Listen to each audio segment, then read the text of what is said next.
I was working in the office when my coworker suddenly sent me a message asking for help. The thing is, he's been dead for 2 weeks. I stared at my phone and refreshed the app just to be sure it wasn't a bug, but it was still there in my inbox, sent just 3 minutes ago. Even his status showed active, in focus mode, with a green dot. I practically ran to HR and showed her my screen with Nico's message. She pulled up his file and frowned, turning the monitor toward me. Nico's status says deceased. Death certificate filed 14 days ago. Life insurance claim processed. You know what? This might just be a glitch. She phoned the IT to check the system. While she was on the phone, I went back to my desk and pulled up a project that was assigned to the team. There were fresh comments, new functions, bug fixes with his signature style of naming variables. It had to be him. My hands started shaking as I replied to his message on Slack. "Dude, what's going on? Aren't you dead?" He replied instantly. "I am. Just forget I spoke to you." His status went offline after that, but I couldn't let it go. He had a family, a successful career, even a promotion right before the accident. He wasn't the type to run. So after work, I drove straight to Nico's house and asked to speak with his wife. She answered the door with red eyes and tissues in hand and invited me in. Everyone said I was crazy when I told them he was still alive somewhere, but no one would listen.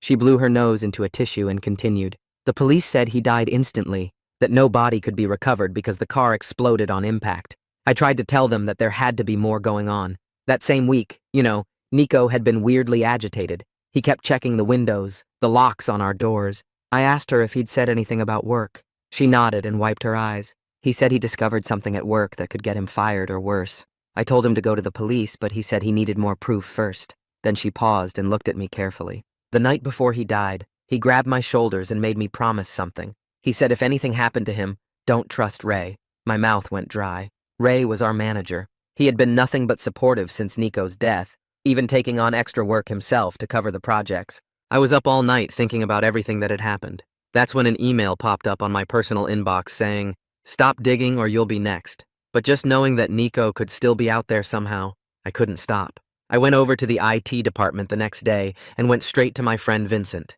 He was the only person I trusted who had admin access to everything. I showed him Nico's messages and the threat. "Will you help me? We just need enough evidence to go to the police and reopen the case." Vincent locked his office door and began accessing Nico's work email account together. There, we found cryptic exchanges between him and Ray from the week before the car crash. Nico had warned Ray, "I'm going to report this to the CEO if you don't explain. Now." And Ray coolly responded with, "Let's meet tomorrow morning, before you do anything rash." Vincent pulled up Nico's calendar and confirmed that he had a scheduled meeting with the CEO and HR about an urgent compliance matter. Suddenly, Nico's account went active again. Vincent's fingers flew across the keyboard. I can trace the IP in real time if he's online now. The location popped up on his screen just before Nico disappeared again. The address led to an abandoned warehouse in the industrial district, 40 minutes away. Vincent reached for his phone, already calling 911 when I grabbed my keys. "Give them the location. I'll head there first myself." The warehouse looked like it hadn't been used in years. Broken windows, rusted doors, weeds growing through the concrete. I found a broken window and saw Nico on the other side, chained to a desk with 3 monitors in front of him. He looked exhausted, unshaven, wearing the same clothes from weeks ago. I quickly pulled out my phone, snapping pictures while I looked around for the entrance. Just then, the door slammed open and Ray walked in carrying a gun and a duffel bag stuffed with cash. "Project's done. Time to clean up loose ends." He pulled back the safety. Nico's voice was hoarse. "You promised you'd let me go when I finished everything. What about my daughter?" Ray laughed. "Oh, you believe that? Can't have witnesses to embezzlement, Nico. You should have minded your own business." I accidentally knocked over a trash can trying to get a better view just before the trigger was pulled. Ray spun around and pointed the gun at me, shaking his head. "Seriously? I left you a warning. Doesn't anybody read these days?" That's when we heard the sirens. Ray looked at the window, then at Nico, then at me. "You sly son of a beach." He stuffed the rest of his money in a bag and booked it just as the police burst through the door. The officers started to chase him when Nico screamed at the top of his lungs. "Wait! My daughter, please!" He pointed to one of the monitors showing a video feed of a teenage girl at dance class being watched from a distance. The police split up. They tracked down the daughter and arrested the accomplice, but Ray escaped. But 2 hours after giving our statements, our phone buzzed. A Slack message from Ray appeared with a video attached. My wife and Nico's wife were tied up, crying with duct tape covering their mouths. "Miss me? One last project. 48 hours. No police this time. I knew I had a decision to make. I played the video again with my hands shaking so bad I almost dropped my phone.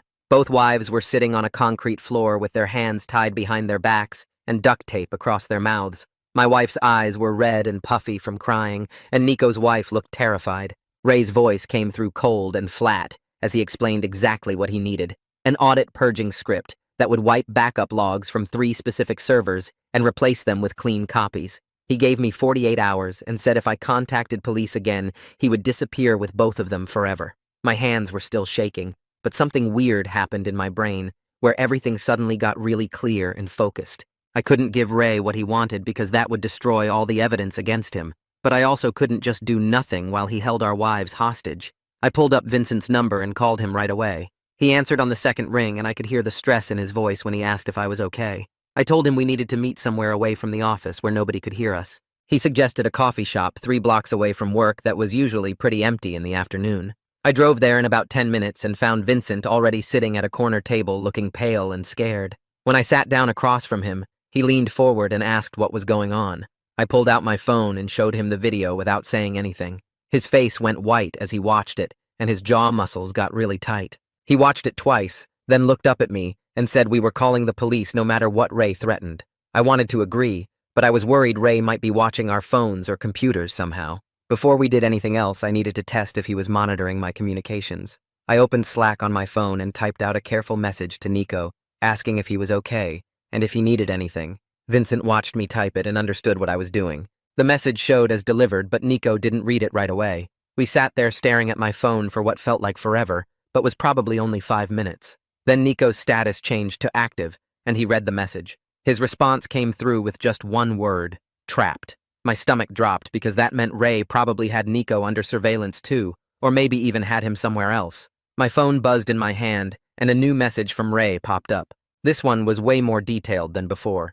He listed specific server names that matched our company's backup system. He included protocols for accessing the audit logs and exact procedures for replacing them with clean versions. The level of detail made me feel sick, because these weren't things I could fake my way through without serious technical help. Ray had clearly thought this through very carefully and knew exactly what he needed. I showed Vincent the message and he read it twice, then looked at me with worried eyes. I typed back a response to Ray asking for current proof that both wives were still alive. I told him I needed to see today's newspaper or phones, showing today's date and time as verification. My fingers were steady as I typed, but Vincent must have noticed my hands trembling because he reached across the table and squeezed my shoulder. Ray responded faster than I expected. Within 15 minutes, he sent another video. This time, both women were holding up their phones with the screens facing the camera. I could clearly see today's date and the current time displayed on both screens. Ray's text message came right after the video warning that any police involvement meant he would disappear with them forever, and we would never find them. The relief of knowing they were alive crashed into a new wave of terror about making the wrong choice. Vincent and I looked at each other across the table, and he said we had to call the police anyway, because we couldn't do this alone. I agreed, and we got up and left the coffee shop. We walked for about 20 minutes until we reached a park 2 miles away from the office.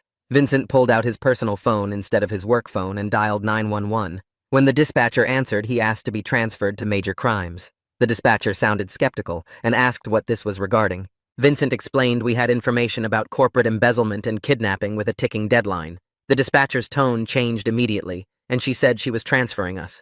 We waited on hold for maybe 2 minutes. Then a detective picked up and identified himself. Vincent explained the basic situation while I stood next to him listening. The detective asked us to stay where we were and said someone would meet us within the hour. 3 hours later, we were sitting in an unmarked police car parked outside a closed library.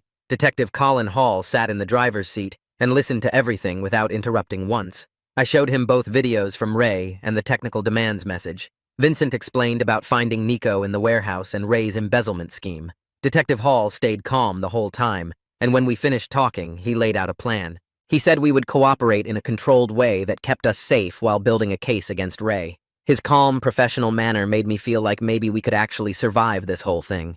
Detective Hall made a phone call, and 20 minutes later, another car pulled up.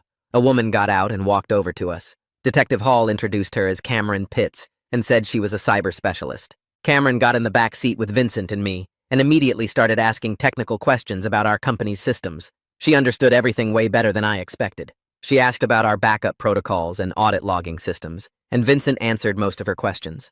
Then Cameron explained her plan. We could build a dummy script that would look completely functional to Ray, but would actually contain hidden trackers. The script wouldn't destroy any real audit trails, but it would trace back to wherever Ray executed it from. She said we could preserve all the evidence while making Ray think he was getting what he wanted. Detective Hall asked how long it would take to build something like that. Cameron looked at me and Vincent and said if we worked together we could have a preliminary version ready in 12 hours. That would buy us time while she embedded forensic hooks into the code. I felt like I could breathe normally again for the first time since seeing Ray's video. The plan felt solid and real, but the weight of knowing 2 lives depended on my technical skills sat heavy in my chest, and I knew the next 12 hours would be the hardest work I had ever done. Detective Hall pulled out his phone and started dialing before I could even process what was happening next. He put the call on speaker and waited while it rang 3 times before Nico's wife picked up. Her voice sounded tired and wary when she answered. Detective Hall introduced himself and explained we needed to talk about a situation involving her husband and her safety. I heard her breath catch, and she asked if Nico was hurt. Detective Hall kept his tone calm and professional as he laid out the basics without revealing too much over an unsecured line. He told her that Nico was safe for now, but that Ray had made threats, and she needed to follow specific safety protocols immediately. Her voice cracked when she responded, and I could hear her trying not to cry. She asked what kind of threats, and Detective Hall explained that Ray had taken hostages to force cooperation and that her family might be targeted next. She went quiet for several seconds, and I thought maybe the call had dropped, but then she spoke again, asking what she needed to do. Detective Hall gave her clear instructions to pack a bag for herself and her daughter, leave the house within 30 minutes, and go to a specific address he would text her where officers would be waiting. She agreed without hesitation and said she would grab her daughter from a friend's house on the way. Detective Hall thanked her for her cooperation and reminded her not to tell anyone where she was going or why. After he hung up, I felt a small measure of relief that at least Nico's family would be protected, even if everything else went wrong. Detective Hall turned to me and said it was time to make sure my own wife understood the danger too. My hands felt cold as I pulled out my phone and scrolled to her contact. We had set up a code phrase years ago after watching too many spy movies one weekend, laughing about how ridiculous it was that we would ever need something like that. The phrase was simple and completely random, which made it perfect. I was supposed to say something about checking the attic for old photo albums. She would respond with a comment about finding grandmother's recipe box. If either of us deviated from the script, it meant we were in trouble or being monitored. I hit the call button, and she answered on the second ring, sounding cheerful and normal. I forced my voice to stay casual as I asked if she remembered where we stored those old photo albums, the ones from before we got married. There was a pause that lasted maybe 2 seconds, but felt like an eternity. Then she responded perfectly, asking if I meant the ones near grandmother's recipe box. My chest loosened slightly, and I told her yes, exactly those ones, and that I needed her to do me a favor without asking questions right now. Her tone shifted immediately to serious, and she said she understood. I explained that some police officers would be contacting her within the next hour, and she needed to follow their instructions exactly. She asked if I was safe, and I told her I was working with the police on something important, and that I would explain everything later. She said okay, and told me to be careful. I promised I would, and ended the call before my voice could break. Vincent had been sitting quietly in the back seat during both calls, but now he leaned forward and suggested we needed to get corporate involved somehow. He pointed out that we were going to need access to company systems and resources to pull off Cameron's plan, and if we just started making changes without authorization, we would trigger security alerts that would expose everything. I realized he was right, and pulled up my contacts to find Cassandra Kwan from compliance. I had worked with her once before on a security audit, and she had impressed me as someone who understood both the technical and legal sides of corporate operations. I sent her a text message carefully worded to sound urgent, but not alarming, asking if she had time for a meeting about a critical security concern. She responded within 3 minutes, saying she could see me in her office within the hour. Her quick response and serious tone told me she already sensed something major was happening. Detective Hall drove Vincent and me back to the office building, and we agreed to meet up again after my meeting with Cassandra. Walking into the building felt surreal after everything that had happened in the past few hours. The lobby looked exactly the same as it always did, but I felt like I was moving through a completely different reality than everyone else around me. Vincent and I took the elevator up to the compliance floor and found Cassandra's office. She was waiting for us with the door already open and gestured for us to come in quickly. She closed the door behind us and locked it before sitting down at her desk. I started explaining the situation from the beginning, showing her the videos Ray had sent and the messages demanding the audit purging script. Vincent pulled up Nico's draft report on shell vendors and the threatening exchanges between Nico and Ray from the week before his supposed death. Cassandra listened without interrupting, and her expression grew more serious with each new piece of information. When we finished, she sat back in her chair and was quiet for a moment. Then she leaned forward and said she could create a sandboxed environment that would look exactly like our production systems, but would actually be completely isolated. She explained this would let us deliver something to Ray that appeared functional while protecting the actual company data and preserving all the evidence for law enforcement. Her quick understanding and immediate willingness to help, despite the potential liability to the company, made me trust her completely. She started pulling up technical documentation and making notes about what systems we would need to replicate. My phone buzzed with a new message, and my stomach dropped when I saw it was from Ray. He was demanding to know why I was taking so long on what should be a simple script and asking if I was having second thoughts about cooperating. I felt my pulse spike with the pressure of his impatience and the fear that he was getting suspicious about the delays. I typed back carefully explaining that I was being thorough to avoid triggering automated security alerts that would expose what I was doing. I told him I needed another 6 hours to test everything properly. His response came back almost immediately. He said 6 hours was acceptable, but not a minute longer,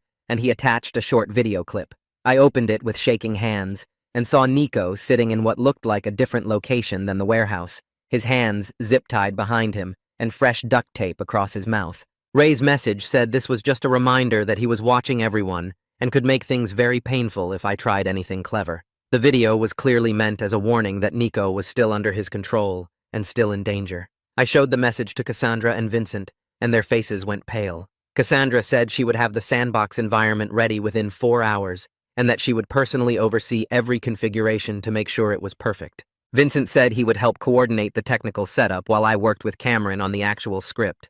We split up to start working, and I headed back down to meet with Detective Hall and Cameron. They were set up in a conference room that Detective Hall had somehow gotten access to, with Cameron's laptop connected to multiple external monitors. She had already started building the framework for the decoy script and was working through the forensic beacon code. I sat down next to her and watched as her fingers moved across the keyboard with intense focus. She explained each component as she built it, showing me how the script would appear to scan backup systems and purge audit logs while actually doing nothing destructive. Instead, it would report back detailed information about where it was executed, what credentials were used, network configuration, and any other systems it touched. Watching her work with such focused intensity gave me something concrete to hold on to instead of spiraling into panic about the deadline.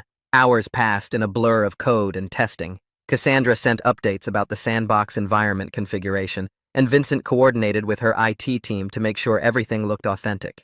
Around midnight, Cameron leaned back from her laptop and announced the script was ready for initial testing. We ran it through several scenarios in a completely isolated test environment, and it performed exactly as intended. The fake audit purge looked completely convincing, while the forensic beacons transmitted everything back to Cameron's monitoring systems. Detective Hall made phone calls coordinating with other officers and legal teams. At some point, Vincent came back into the conference room carrying food he had picked up from a 24-hour diner, and we ate quickly without really tasting anything. My exhaustion was so complete I could barely keep my eyes open, but the adrenaline and fear kept me functional. Vincent pulled up Nico's email account again to review everything we had, and that's when he found something we had missed before. Buried in Nico's drafts folder was a detailed financial anomalies report he had apparently been working on but never sent. Vincent opened the attachments, and we found a comprehensive list of shell vendors complete with addresses, fake tax identification numbers, and transaction patterns going back 2 years. The scope of Ray's embezzlement scheme was so much bigger than we had realized. The numbers added up to easily hundreds of thousands of dollars, siphoned through fake vendors and falsified expense reports.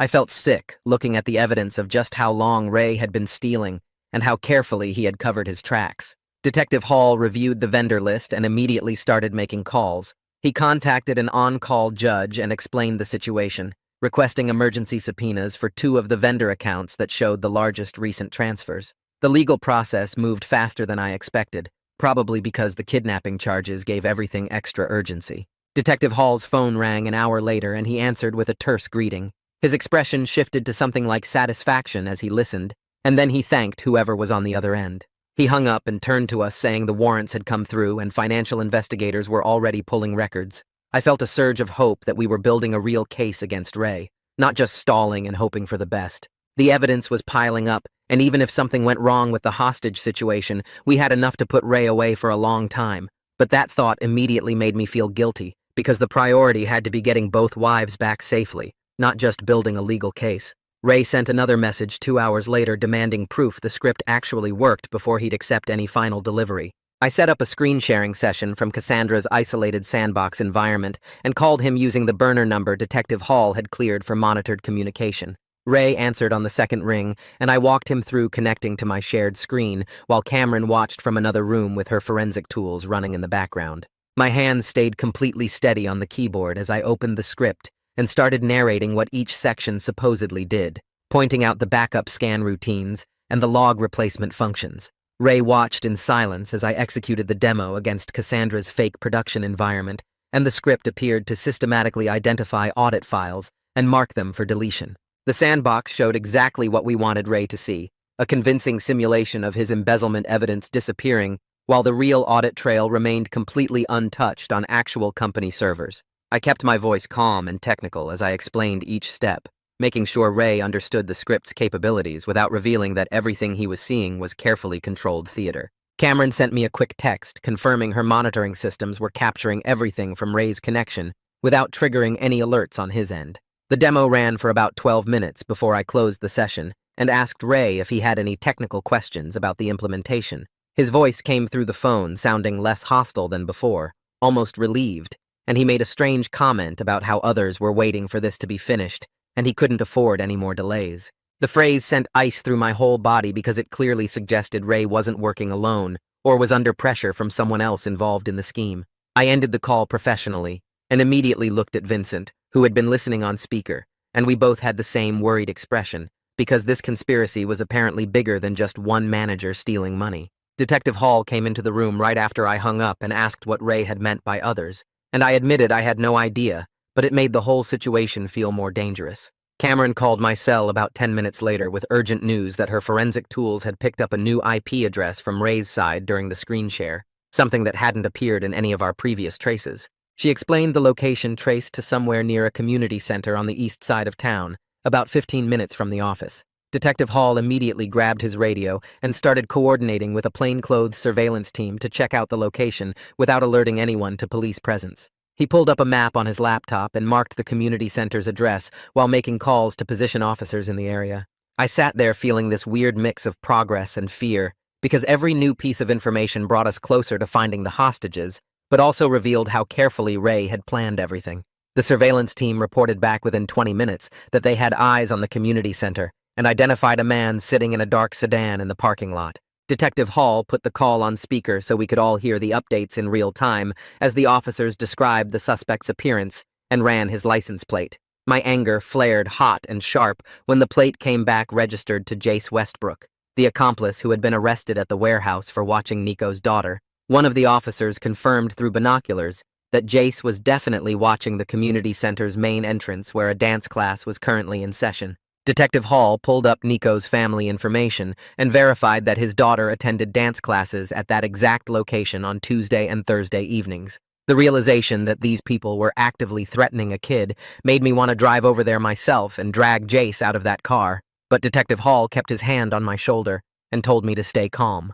He asked for my input on whether to arrest Jace immediately to protect Nico's daughter or maintain surveillance to avoid alerting Ray that we were onto his network. The choice felt impossible, because I wanted that girl safe right now, but I also knew that tipping off Ray could mean both wives getting hurt. We went back and forth for a few minutes discussing the risks, while the surveillance team waited for instructions, and my stomach twisted with the weight of making a call that could go horribly wrong either way. Detective Hall finally suggested a compromise where officers would maintain close surveillance with a rapid response team positioned to intervene instantly if Jace made any move toward the building or the girl. I agreed, even though it felt like gambling with a kid's safety, and Detective Hall radioed the plan to his team, while I felt physically sick about the calculated risk we were taking. The surveillance officers confirmed they had Jace covered from multiple angles and could reach him in under 10 seconds if needed. Cassandra came back into the conference room carrying her laptop and asked to speak with Detective Hall privately, then changed her mind and said I should hear this too.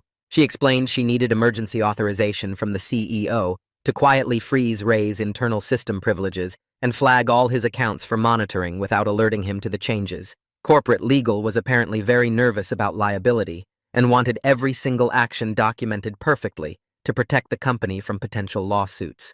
Her warning added another layer of pressure to an already impossible situation, because now I had to worry about corporate politics on top of everything else. Detective Hall assured her that everything we were doing had proper legal authorization and oversight, and he offered to have prosecutors contact the company's legal team directly. Cassandra nodded, but looked stressed as she explained the CEO was in meetings all afternoon, and she might not get approval for several hours. I delivered Ray the time-locked build about an hour later, uploading it to a secure transfer site and sending him the access credentials. The build was configured to only execute during a specific 4-hour window the next morning, which I explained to Ray as necessary to avoid conflicting with scheduled system maintenance windows. Ray questioned the restriction at first, suspicious about why I was adding limitations, but I walked him through the technical reasoning about backup schedules and monitoring systems. He eventually accepted the explanation and confirmed he would test the build during the designated window. Cameron used the extra time to coordinate with her forensic team and set up additional monitoring tools that would capture every detail of the script's execution and trace the callback to Ray's location. Ray sent another video right at the 24-hour mark, exactly on schedule, like he was making sure we understood he was serious about his deadline. Both wives looked more exhausted and frightened than in the previous video, their eyes red and faces pale. Ray's voice came through clear and cold as he repeated that I had exactly 12 hours left to deliver the final working build with no restrictions or time locks. The deadline pressure made it hard to think straight, and I realized I hadn't actually slept in over 30 hours. My eyes burned and my hands shook slightly as I watched the video again, trying to see any clues about where they were being held. Vincent admitted he was scared about losing his job and maybe facing criminal charges for helping me access systems we weren't supposed to touch. His voice cracked a little as he talked about his mortgage and his kids, and how he couldn't afford to be unemployed or in legal trouble. I was completely honest with him about the risks, and told him he could step back now, that I wouldn't blame him for protecting himself and his family. Vincent shook his head and said we were seeing this through together, that he couldn't live with himself if he walked away and something happened to those women. His loyalty meant everything to me in that moment, even though I felt guilty about dragging him into such a dangerous situation.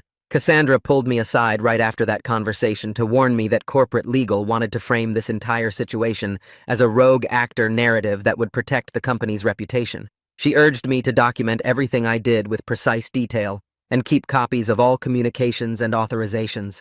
Her warning made me frustrated because I cared way more about saving lives than managing corporate spin or protecting some company's public image. But I also understood she was trying to help me protect myself from potential legal problems later. So I thanked her and promised to keep detailed records of everything. The next morning, Cameron called me into a small conference room where she had 3 monitors set up showing spreadsheets and maps. She pulled up Nico's shell vendor report on one screen and Ray's expense reimbursement records on another screen. Her fingers moved fast across the keyboard as she highlighted addresses in yellow.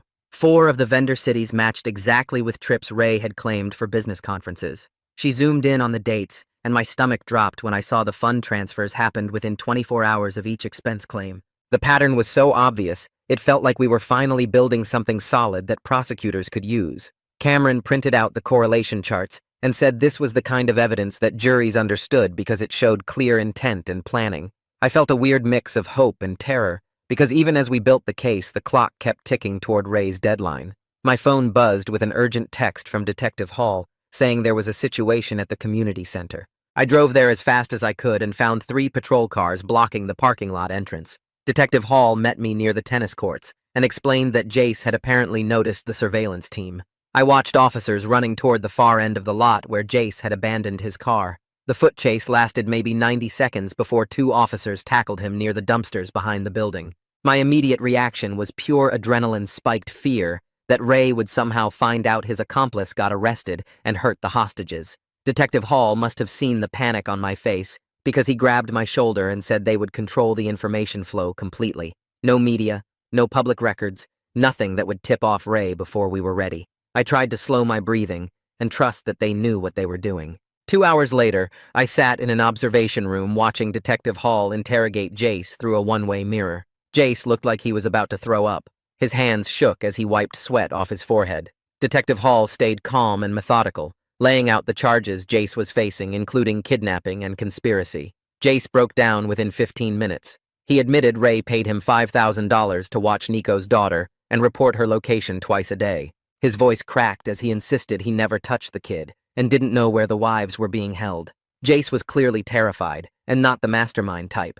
He kept saying Ray told him it was just surveillance for a custody dispute. Detective Hall pressed him about the hostages, but Jace swore he only knew about the daughter surveillance job. I felt frustrated that we couldn't get the location directly, but at least we had someone talking. Detective Hall asked Jace if he had any way to contact Ray. Jace nodded, and his voice shook as he said Ray gave him a burner phone number for daily check-ins. He pulled out his own phone with trembling hands and showed Detective Hall the contact saved as a random string of numbers.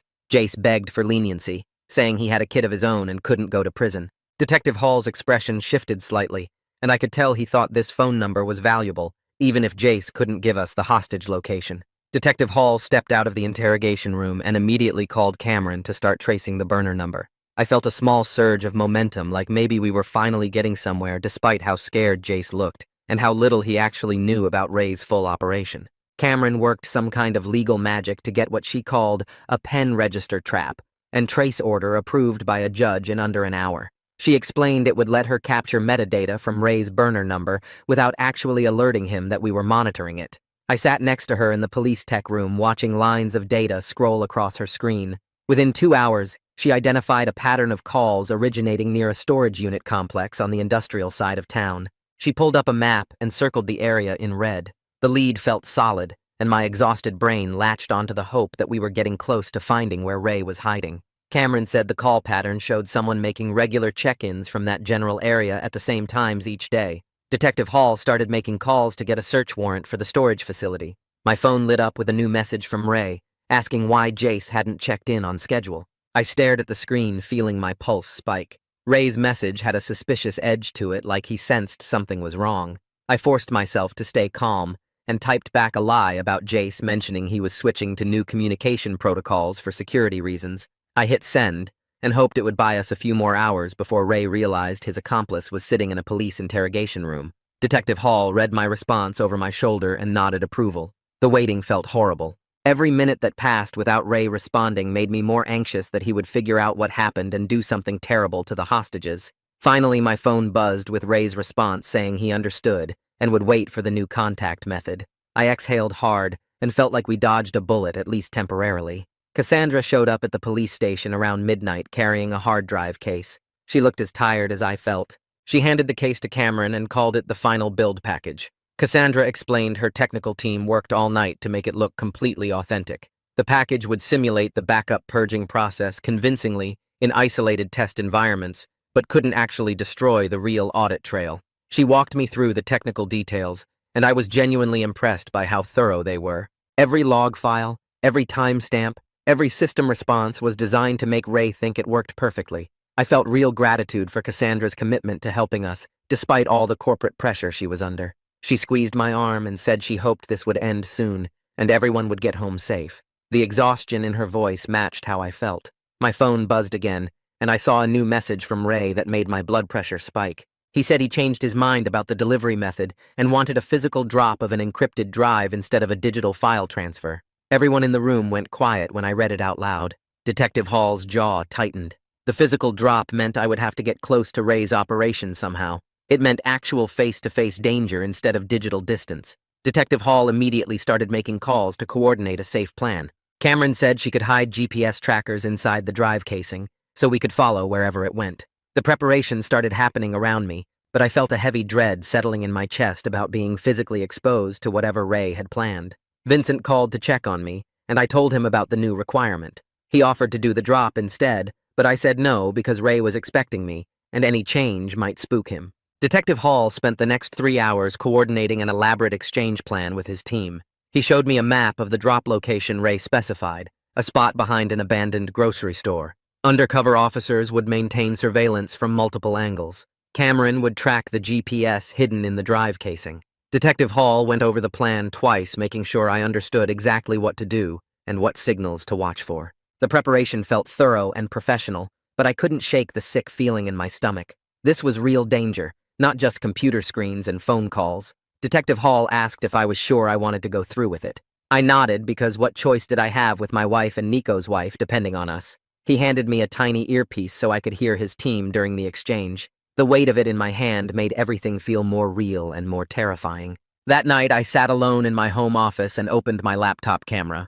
I hit record and started talking directly to the lens. I explained everything that happened, from finding Nico alive to discovering Ray's crimes to ending up in this impossible situation. I talked about why I made each choice and why I couldn't just walk away. Speaking the words out loud to the camera made the danger feel crushingly real. My voice cracked a little when I addressed my wife directly and told her I loved her and I was sorry for putting her through this. I recorded a separate section for Nico's wife, explaining that her husband was a good man who tried to do the right thing.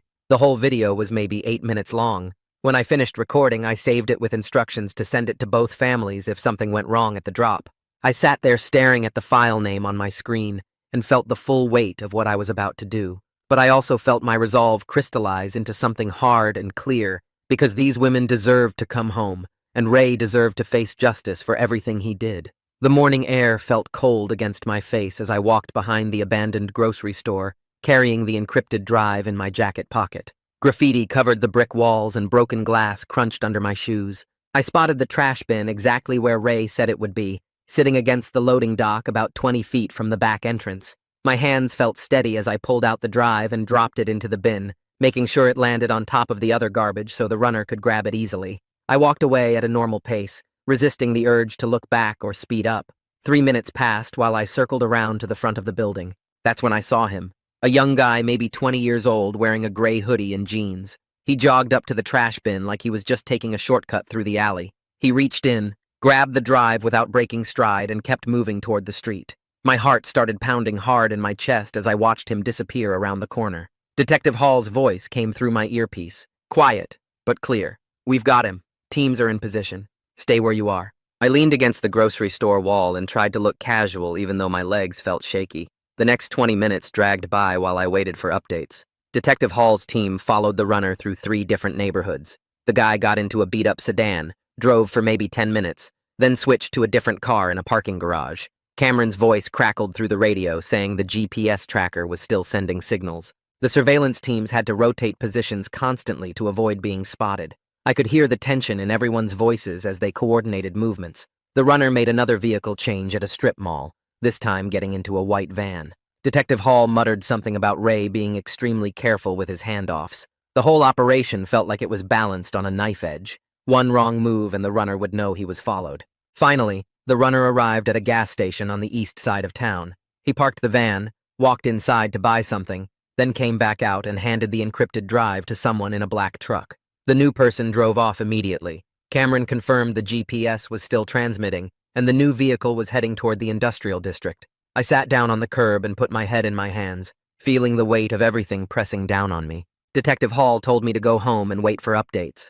The waiting turned out to be worse than the actual drop. 2 hours later, Cameron called my cell phone directly. Her voice sounded excited in a way I hadn't heard before. She told me the decoy script had executed in a test environment somewhere. Ray, or someone working for him, had actually run the code to verify it worked. The execution triggered her forensic callbacks exactly like she planned. She explained that the callbacks gave her new data about the testing location and network configuration. I asked what that meant in normal person language. She said it meant they now knew Ray was using a server farm about 15 miles outside the city, and they could trace the specific machine that ran the test. The breakthrough felt huge, even though I only half understood the technical details. Detective Hall called me 10 minutes after Cameron did. The pen register on Ray's burner phone had captured a brief cell tower ping near the storage unit complex he'd mentioned before. He sounded pumped up about it. He said he was requesting an emergency search warrant right now based on the kidnapping charges and all the evidence we'd collected. I asked how long it would take to get approval. He said probably 90 minutes if the judge was available. The waiting started again. I paced around my living room, unable to sit still or focus on anything. Every few minutes I checked my phone, even though I knew Detective Hall would call the second he had news. 75 minutes after his first call, Detective Hall called back to say the judge granted the warrant. Officers were mobilizing to hit the storage unit complex within the next 30 minutes. I asked if I could come with them.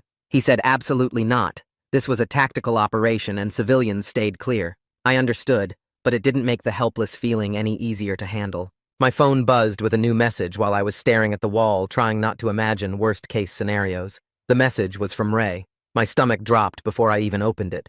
The text said I had exactly 24 hours left, and then he was cleaning house. Those 2 words, cleaning house, felt like ice water in my veins. We all knew what he meant. He was going to kill the hostages. I immediately forwarded the message to Detective Hall and Cameron. Detective Hall called back within 60 seconds. His voice had changed from excited to deadly serious. He said the explicit threat just moved everything into high gear. Every available resource was now focused on finding those women before Ray's deadline hit. I could hear people shouting and moving around in the background of his call. The whole investigation had shifted into a different mode. I felt this weird mix of terror and determination settle into my chest. 24 hours. That's all we had left. Detective Hall's team approached the storage unit complex like they were entering a war zone. I sat in an unmarked car 3 blocks away, listening to radio traffic through the earpiece they'd given me. Officers were using careful, tactical language, calling out positions and sight lines. I heard someone say they had eyes on Unit 217, the one listed in Ray's records. Another voice confirmed no movement visible through the small window. My hands gripped the car's door handle so tight my knuckles turned white. The radio crackled with the breach command. I heard the metal door being forced open, then several voices calling clear as they moved through the space. My heart was beating so hard I could feel it in my throat. Detective Hall's voice came through saying the unit was empty of people. I felt like someone had punched me in the stomach. The disappointment hit so hard I actually had trouble breathing for a second. All that work, all that planning, and we still didn't know where the wives were being held. One of the officers said they were finding surveillance equipment, personal items, and boxes of financial records. Detective Hall told everyone to preserve the scene for evidence collection. I slumped back in the car seat feeling totally defeated. We were running out of time and running out of leads. 10 minutes passed while the officers photographed and cataloged everything in the storage unit. Then one of them called out that he'd found a notepad with handwritten codes. He read the codes over the radio. Cameron's voice cut in immediately, sounding excited again. She said one of those codes matched an internal server designation that Nico had flagged in his draft reports about the shell vendors. The small breakthrough made me sit up straight. Maybe Nico's investigative work was still helping us even now. Detective Hall ordered the notepad bagged as evidence and told everyone to wrap up the scene. He said we had a new lead to chase down. I felt a tiny spark of hope push back against the panic. We weren't done yet.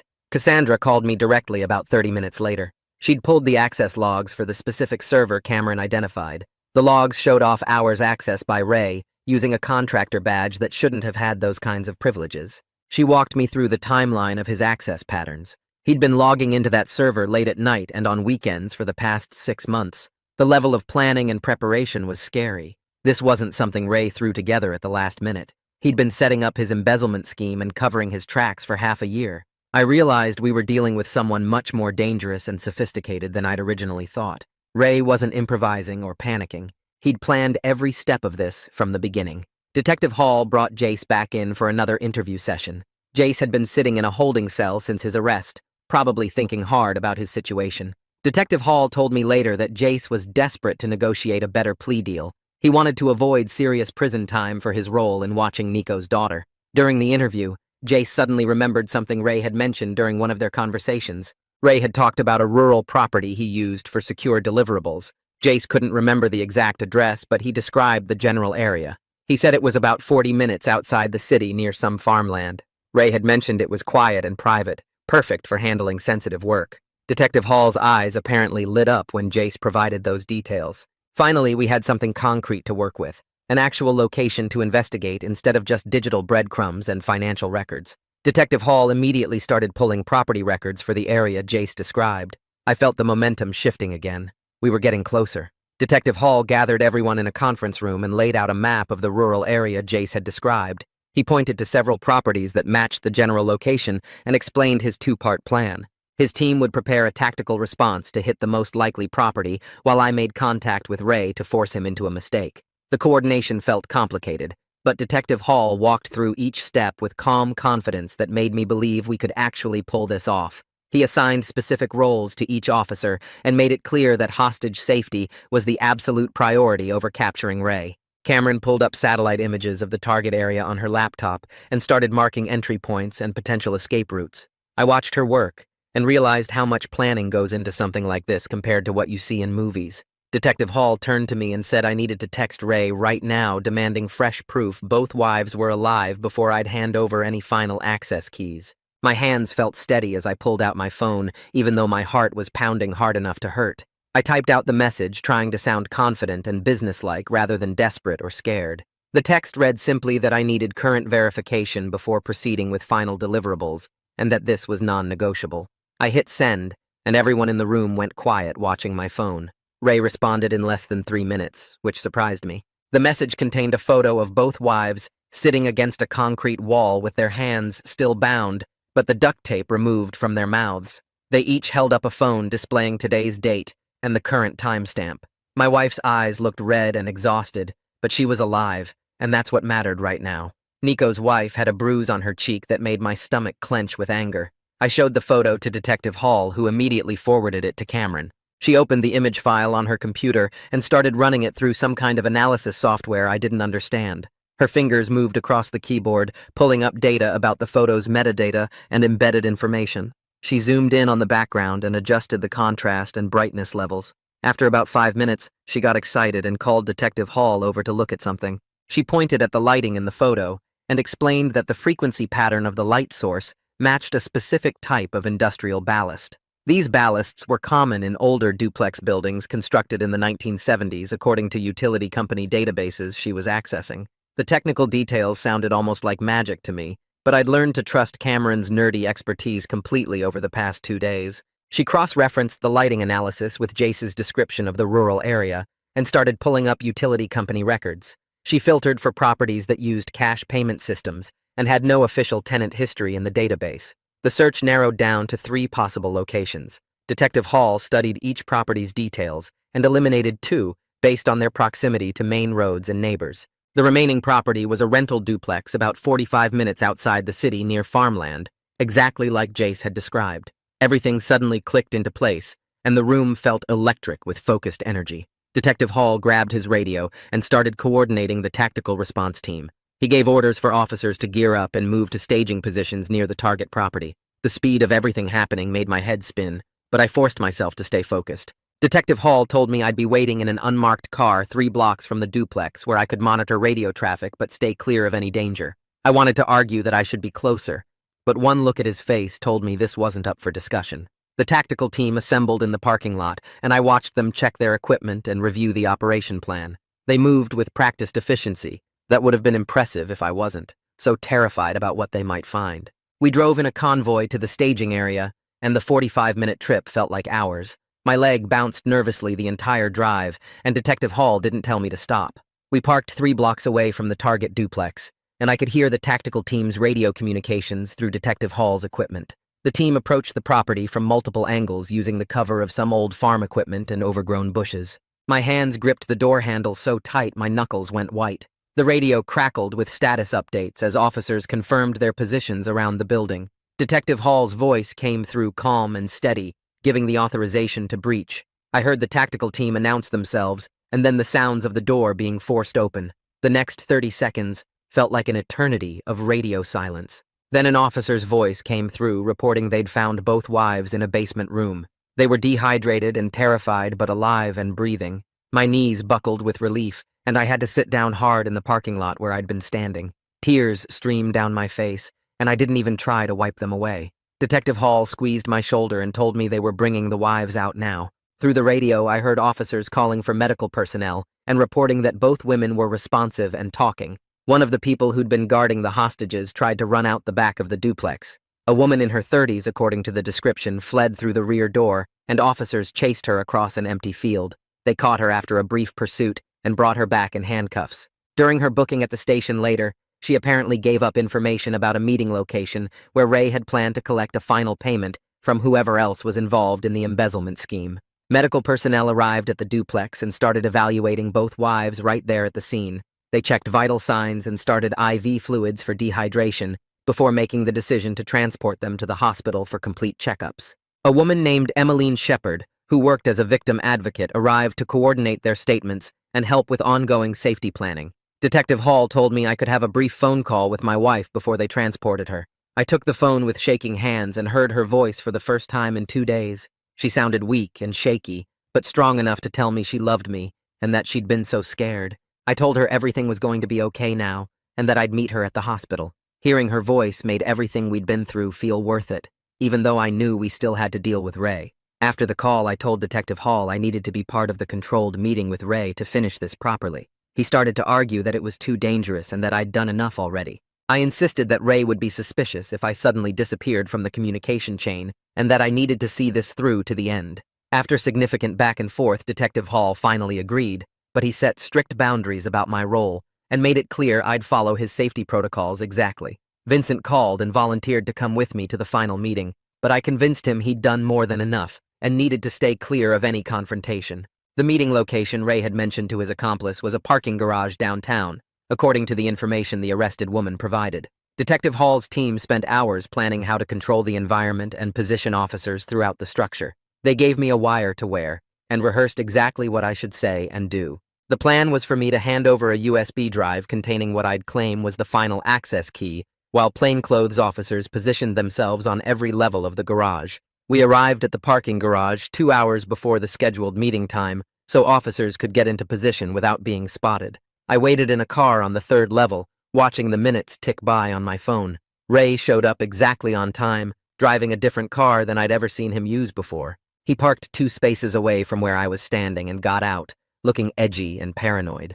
His eyes constantly scanned the garage for any signs of a trap or surveillance. I forced my hands to stay steady as I walked toward him holding the USB drive. My heart raced, but I kept my expression neutral and businesslike. Ray demanded to see the drive first before any conversation, and I handed it over without argument. He pulled out a laptop from his car and plugged the USB drive into the port to verify the contents. Cameron's tracer software immediately activated and pinged his exact location to every officer in the area. Ray's face changed as he stared at his laptop screen, and I saw the moment he realized something was wrong.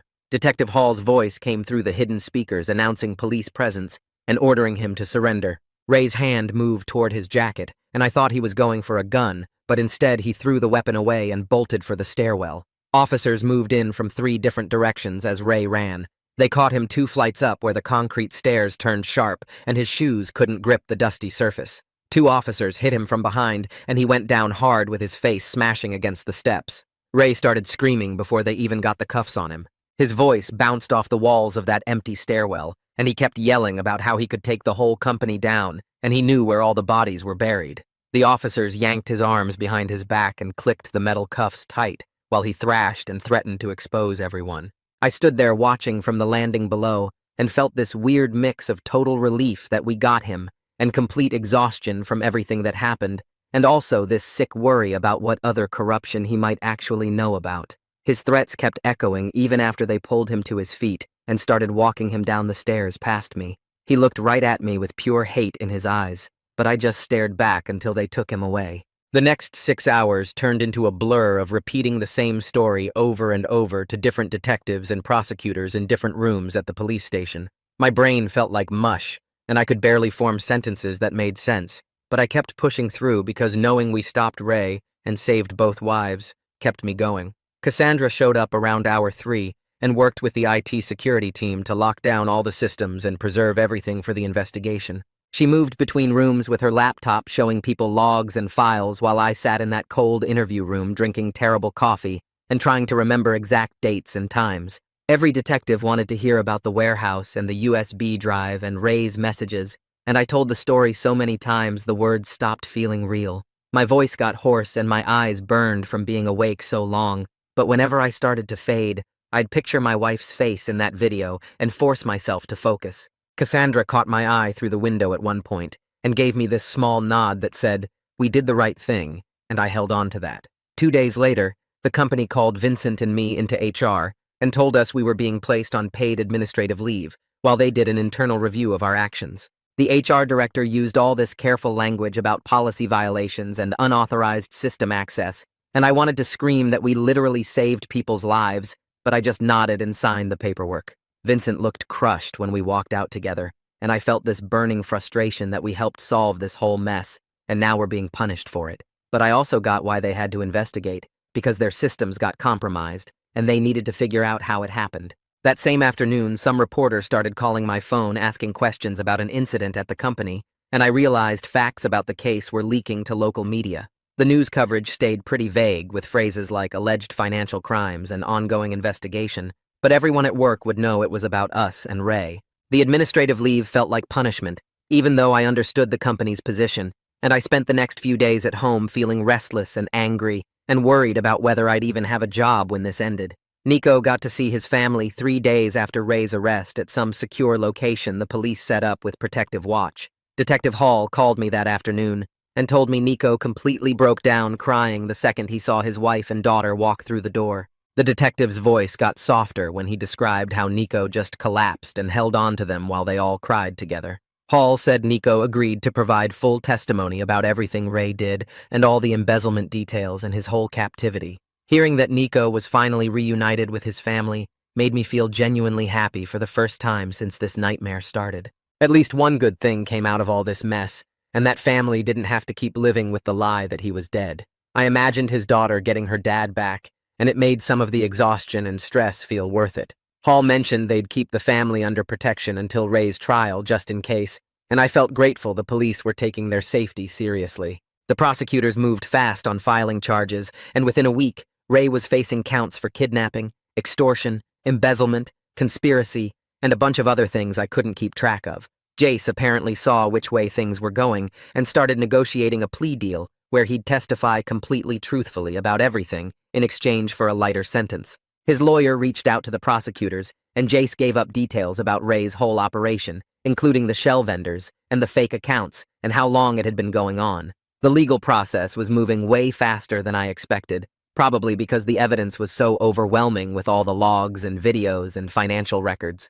Detective Hall said the prosecutors felt confident about conviction on most charges, and Ray's lawyer was already trying to negotiate too, but the DA wasn't interested in any deals. Every few days I'd get updates about new evidence or new charges, and it felt like watching this massive criminal case build itself piece by piece. The speed of everything surprised me because I thought legal stuff took forever, but I guess when you have kidnapping and clear digital evidence, things move differently. Cassandra called me during my administrative leave to tell me the company was conducting a full external audit of all financial systems and implementing new whistleblower protection policies. She sounded tired but determined when she explained how they were bringing in an independent firm to review everything and make recommendations. The CEO held some big meeting where he framed the whole situation as a managerial breach by one bad actor, instead of admitting there might be systemic problems that let Ray get away with this for so long.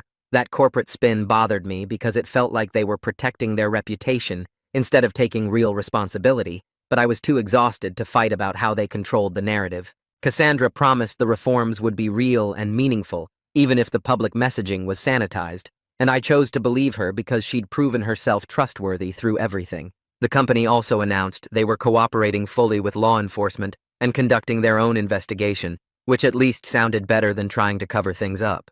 I just hoped the external audit would actually find problems and force changes instead of being some rubber stamp exercise. 2 weeks after they arrested Ray, I drove over to Nico's house and we sat on his back porch drinking beer and talking about everything that happened.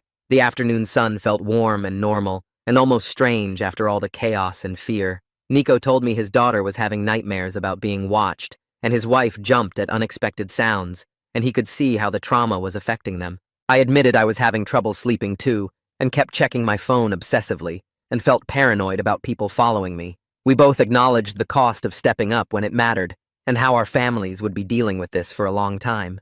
But then Nico looked at me and said he'd make the same choices again, because living with the fear of Ray hurting his family would have been worse than anything that actually happened.